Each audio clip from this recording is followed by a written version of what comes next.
Rise of the Ronin releases in just a couple of weeks, and while there still seems to be more questions than answers in terms of just the overall combat we'll be getting, Team Ninja just gave us our best look yet as to some of the new weapon types and varieties, as well as just the overall combat system. So let's break down everything new we learned from the recent behind the scenes combat showcase, and then we'll speculate wildly over some of the simple yet subtle things that I noticed that might hint towards larger things ahead. One of the biggest standouts from the video for me was just some of the new weapon varieties that they highlighted that we haven't seen yet. Now, we already know from previous demos and trailers that we'll be getting a katana, dual katanas, a spear, and a bayonet. But from this look they gave us of the main menu, we can see a couple other different types of weapons that'll be available. The polearm, the bayonet, a longsword, a scimitar, fists for hand-to-hand combat, our katana, the spear, dual katanas, and this last one, which I'm guessing is the odachi. I don't actually know that. I don't know anything about feudal Japan weaponry. I googled it and that's what came up. So if I'm wrong, feel free to let me know in the comments below.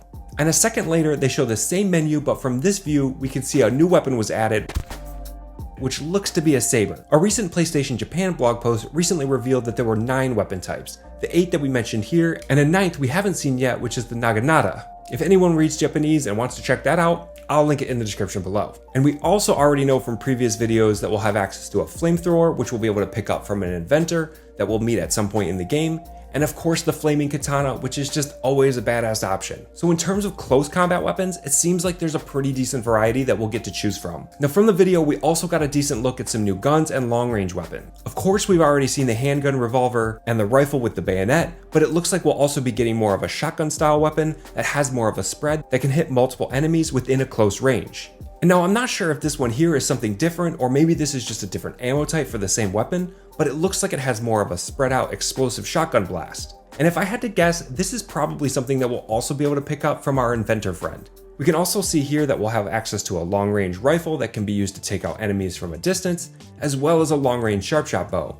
And it also seems like there'll be a few options as far as throwables. We see we've got the shurikens, as well as different types of barrels that are going to be in the environment that will have the ability to throw with our grapple, such as fire barrels and these green ones, which we can assume are poison barrels. Side note, but why do bandit camps always seem to have green barrels of poison just lying around? If you're looking to join a bandit camp and you're on the fence between, oh, this bandit camp and that bandit camp, maybe look for the one that doesn't have the green barrels of poison just, laying around. Now I'm guessing here that we still haven't seen all of the different weapons and weapon types that are going to be available in the game, but Team Ninja has said that they wanted the weapons to be as close to realistic as you would expect to see in that specific time period, and that fit within the story. So while I think there are still some that remain to be seen, I think we've got a pretty good idea of the different weapon types and variety that we'll be seeing in game. Now from the showcase, we also got our first real mention of the Counterstrike system, which is essentially this game's version of the parry. Now the video itself doesn't actually go too in depth on this Counterstrike system, but from a recent blog post that was published on PlayStation, we can learn a little bit more.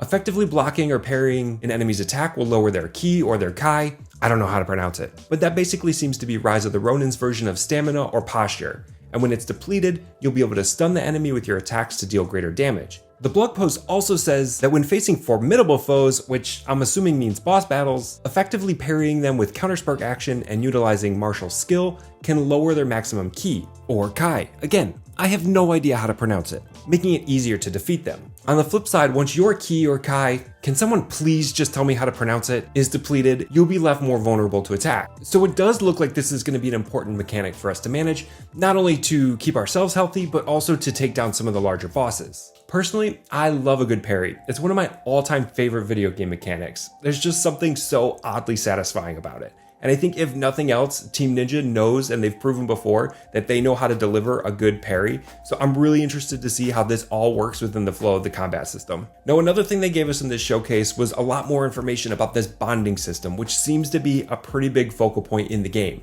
With this system, you'll be able to pair with certain characters within the game that also have their own unique abilities and weapons and skills. And it looks like the more you have them in your party, or the more you train with them, but more on that in just a second, the stronger your bond will become with them, with level 4 Fated being the strongest, followed by level 3 Inseparable, level 2 Friendly, and level 1 Acquainted. Which, let's be honest, are you really bonded with any of your acquaintances?